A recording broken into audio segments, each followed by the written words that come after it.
Welcome, one and all, to what is hopefully a return to form in a series I've been desperate to continue, but hardly consistent at the Virginian Vault. If you've been nosing around either here on the podcast channel or over on my website, piercingcinema.com, I have been posting some rundowns on the Virginian during what has been about a year-long rabbit hole so far, between initially stumbling onto the show on Stars and then having to go on a physical media quest when it got pulled mercilessly from streaming. But I digress. I'm currently wrapping up with season 3, but I did want to hopefully start talking about some of these and not be so dreadfully inconsistent, because as I've talked about with the TV movies of the 60s, 70s, and 80s, these are kind of delightful too, from a star aspect, a guest star, star persona. There seems like there's everybody popping up each week. And if there isn't, it's still kind of cool.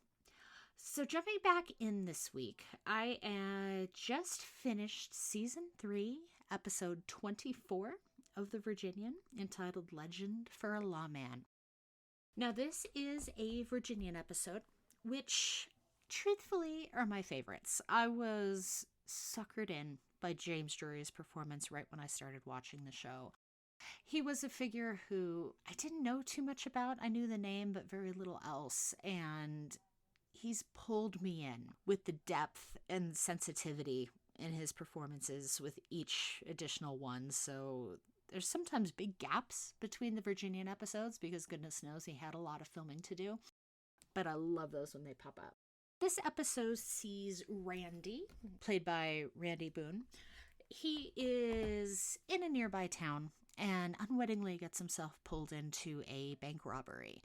When things go off the rails, he ends up being the only one charged for the robbery. So, as has happened before with Trampus, and I think Steve as well, earlier in season 1s and season 2s, the Virginian has to come in and save the day. And this one, I was really surprised at this episode because this one takes it in a different direction. I won't spoil this, I think, 61-year-old episode at this point, but they do some things in here that did not feel normal to the Virginian, but I wasn't disappointed. I was actually quite amused. As the action builds, they must match wits with an elderly marshal played by Ford Rainey, who has seen better days, and he's kind of the thematic center of the piece and could not leave out the perhaps most delightful guest appearance in this episode, Adam West as attorney Sam Loomis. This episode aired March 1965. And Batman hit the airwaves in 1966, so this is roughly the year before Adam West would become a household name on Batman. Adam West is so Adam West. He's always Adam West. He's Adam West when he's on Family Guy, but it's really cool to see him in this early episode. He gets the chance for some interesting action scenes, so definitely one to check out for the Adam West fans.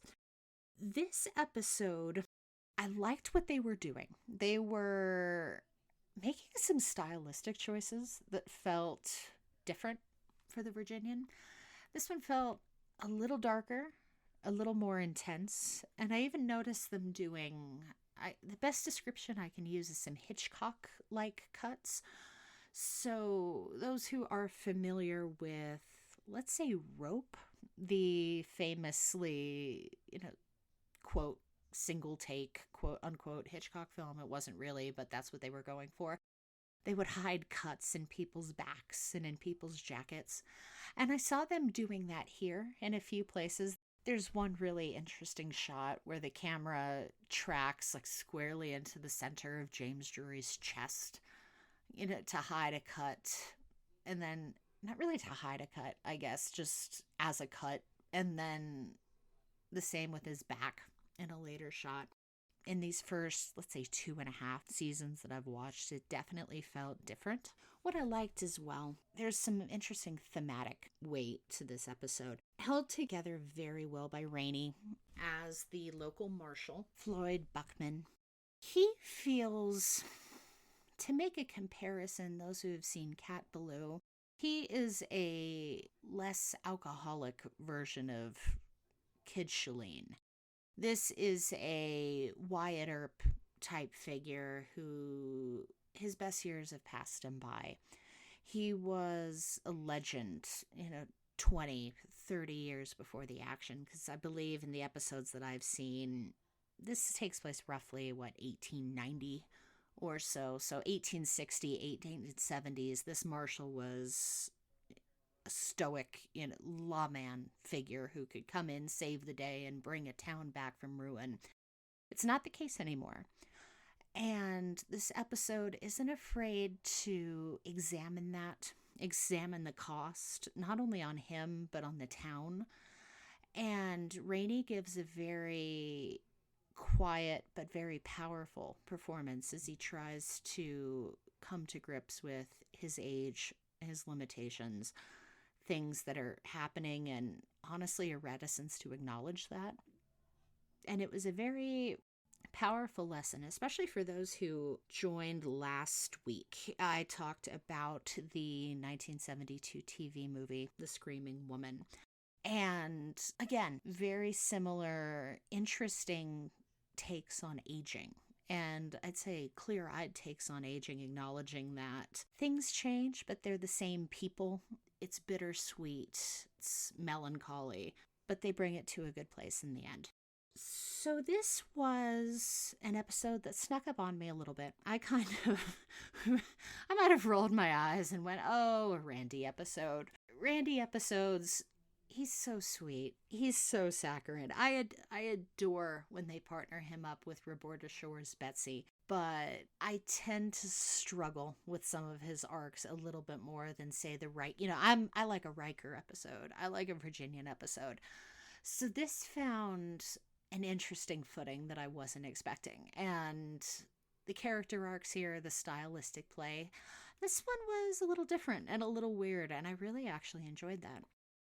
But I better bring this one to a close before it gets any longer. Thank you for joining me here in the Virginian Vault.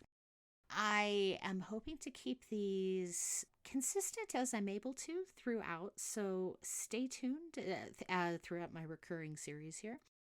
I appreciate you joining me here at Piercing Pop Culture, and stay tuned. I'll have lots more coming at you soon. Have a good one all. Bye, guys.